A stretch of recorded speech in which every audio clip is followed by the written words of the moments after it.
大家好，今天我想在这个影片继续和各位一起分享人有20难之第11难，广学博救难。所以佛陀这里点出了我们人呢这一个难呢，就是在世间上学习不管是学佛，是出世间的学习，或是在一般世间的学习，都很难广学博救。这个广呢是宽广的意思就是说你能同时去学习非常多不同的，可能是不同的知识技术等等。在佛法的出世间呢，可能是不同的法门。在我们佛教呢，有太多不同的法门了，有禅宗、净土宗、天台宗、唯识宗等等等等，也涵盖着大乘或是密乘不同的宗派。人的生命其实很短暂，要在这么短暂的时间当中，要能够广学就是很宽广的去涉猎不同的部分呢，是很困难。这是第一个困难。第二个困难，在涉猎不同的法门也好，在佛法上来说，你要去博救，就是博救的意思，就是在这一门当中，你要非常非常的深入透彻理解，这又是这个第二重的困难。所以为什么广学博救难呢？其实就是让我们呢，在有限的生命的学习当中呢，首先我们要就是不断的学习增长，不能够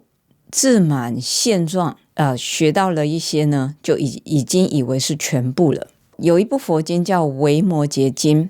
这个经典呢，里面的主角呢，就是维摩诘居士。在维摩诘居士呢，他是属于在家居士的身份来修学佛法，是非常有修行的一位大居士。那时候呢，维摩诘居士视线的病相，他生病了。那佛陀知道啦，他就让他的这些大阿罗汉，这些比丘、大比丘们，希望让他们去探访慰问这位维摩诘居士。但是呢，很多大阿罗汉呢，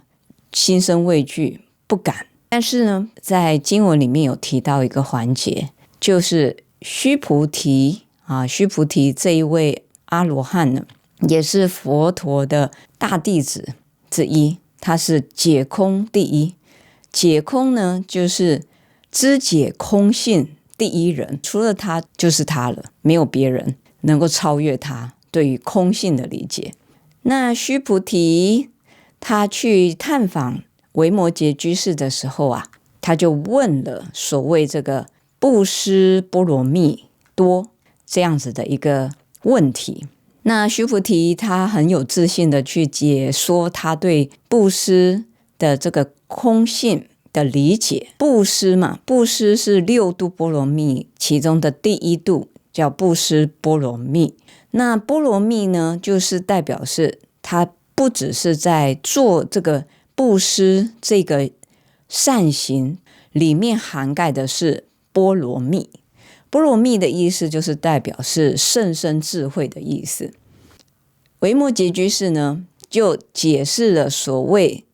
没有给予这个人，也没有接受布施的这个人，更没有供养者布施给对方的这个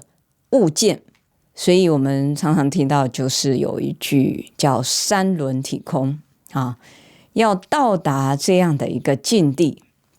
所以当须菩提和维摩诘居士这样的一问一答当中呢，须菩提已经知道自己占了下风。后来呢，他就非常的佩服这个维摩诘居士对这个空性的理解。因为呢，他对于空性的理解不是只是文字语言上的，他是真正在甚深义理上呢，他有所体悟。那所以这也是一个小故事来理解到说，我们在吸收这些世间也好，出世间也好的这种学问学识、学术包括我们这个佛法的研究，都还是会有很多不同的瓶颈。所以须菩提所给我们的一个提示就是说，当我们知其一的时候，不一定是知其二，它其实还有更深的义理含义在其中，我们并没有深刻的去体悟了解，只是在表象字面上，或者说一些这个部分呢去琢磨去研究而已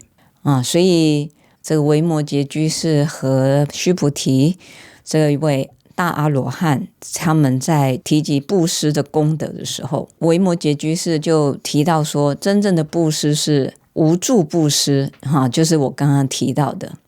超越布施的对象、行为跟果报这些种种心性上的执着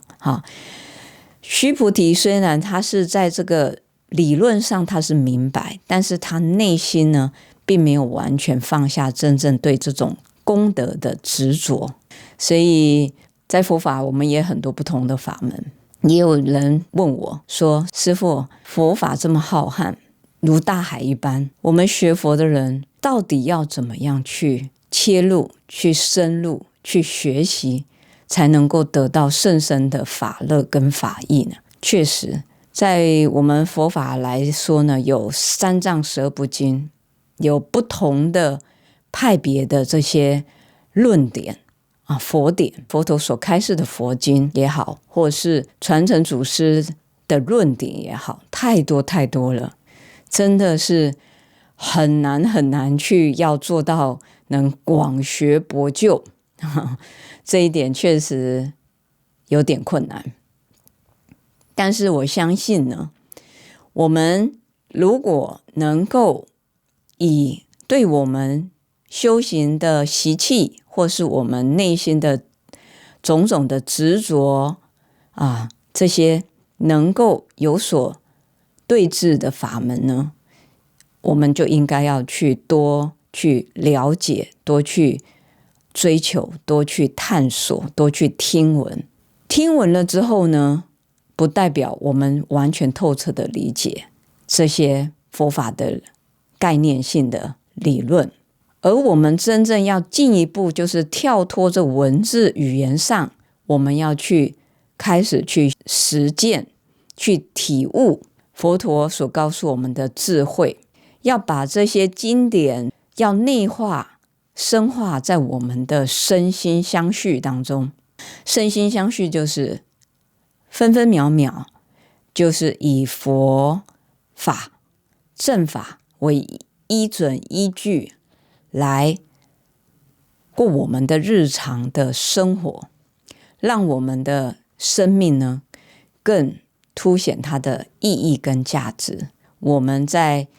浩瀚的佛法的法门的领域当中呢，不可以局限自己的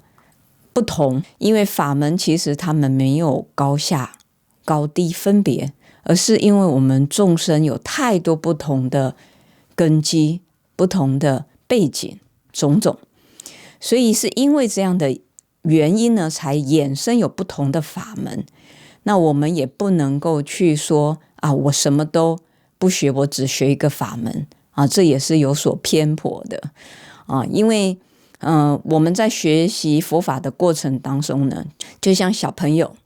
一开始我们是上小学、中学、高中，最后大学、研究所，到最后博士。其实他在不同的时间段呢，背景都是切入不同的这个阶段性的学习，但是没有人可以否定说小学是不重要的，只有博士最重要。因为你没有小学的基础学习，你怎么可能够到最后呢到达硕士博士的学习呢？这是不可能的，我们不可能跳过的。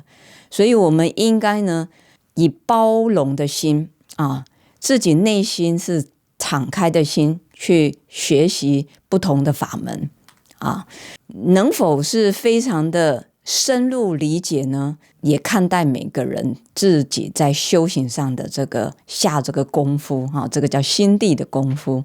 所以今天呢，我在这个影片短短的时间呢，和各位分享佛陀所说的第11难广学博救难呢，希望能带给大家或多或少的利益，也祝福大家一切吉祥。好，我们下次见，阿弥陀佛。